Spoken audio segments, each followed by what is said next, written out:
సమ్మర్లో విహారయాత్రలకు వెళ్లాలని చాలామంది అనుకుంటారు. కానీ డయాబెటిస్ ఉన్నవారికి మాత్రం ఇది కాస్త ఇబ్బందిగా ఉంటుంది.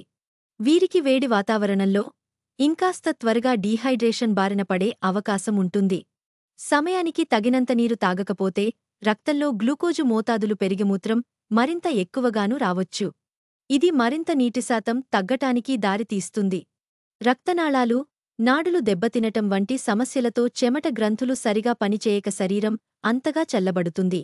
అయితే ఈ నేపథ్యంలోనే కొన్ని జాగ్రత్తలు తీసుకుంటే ఎండాకాలంలోనూ యాత్రలను ఆస్వాదించొచ్చని వైద్య నిపుణులు సూచిస్తున్నారు.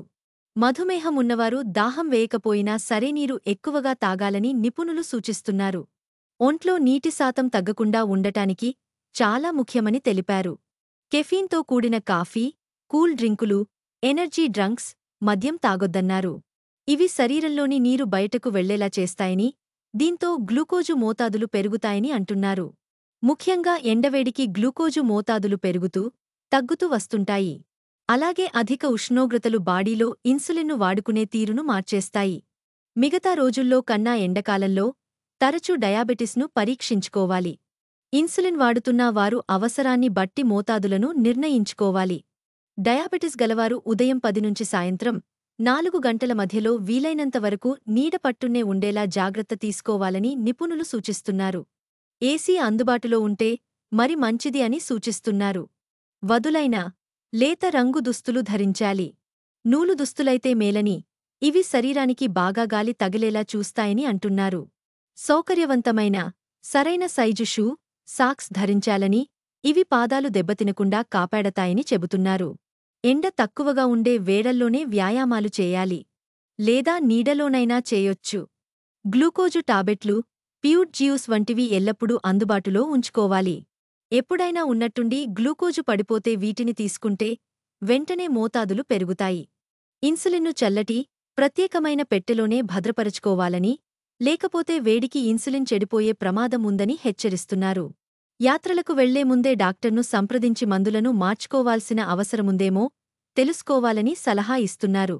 ప్రతి ఒక్కరూ సగటున రోజుకు 2 లీటర్ల నీరు తాగాలి. డయాబెటిస్ రోగులకు ఇది మరింత ముఖ్యం.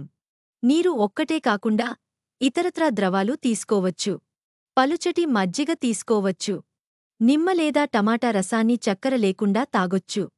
తులసి, జీరావో, పుదీనా నీళ్లు తాగొచ్చు. పీచు దండిగా ఉండే క్యాబేజీ, ఆకుకూరలు వంటివి ఎక్కువగా తీసుకోవటం మంచిది. డయాబెటిస్ నియంత్రణలో ఉన్నప్పుడు ఓ పుచ్చకాయ ముక్క కూడా తినొచ్చు. కేలరీలు తక్కువగా ఉండే కీరదోసను సలాడ్, రైతా, చక్కెరలేని లస్సీలో అయినా కలిపి తినవచ్చు. రోజూ గుమ్మడి, పొట్లకాయ, సొరకాయ, కాకర కూడా సేవించవచ్చు. అయితే ట్రావెల్ చేస్తున్నప్పుడు అన్నిసార్లు పోషక నిపుణులు సూచించిన ఆహారం అందుబాటులో ఉండకపోవచ్చు. కాబట్టి పొట్టుతీయని గోధుమ బ్రెడ్డు, అటుకులు, పలు ధాన్యాల బ్రెడ్డు వంటివి వెంట తీసుకెళ్లటం మంచిదని సూచిస్తున్నారు. ఆహారంలో భాగంగా వేపుళ్లును పరిమితం చేసుకోవాలి. చువ్వలమీద కాల్చిన ఆహార పదార్థాలు తినకపోవటమే మంచిది. ఇవి రుచిగానే ఉన్నా బాగా మాడినవి క్యాన్సర్ కారకంగా పరిణమించొచ్చని హెచ్చరిస్తున్నారు. మైదా, పాలిష్ పట్టిన బియ్యం కన్నా పొట్టుతో కూడిన గోధుమ పిండి, దంపుడు బియ్యం ఉపయోగించటం శ్రేయస్కరం. తక్కువ కేలరీలతో కూడిన రకరకాల ఆకుకూరలు, కూరగాయలతో పళ్లాన్ని ఇంద్రధనుస్సు రంగులో ఉండేలా చూసుకోవాలి.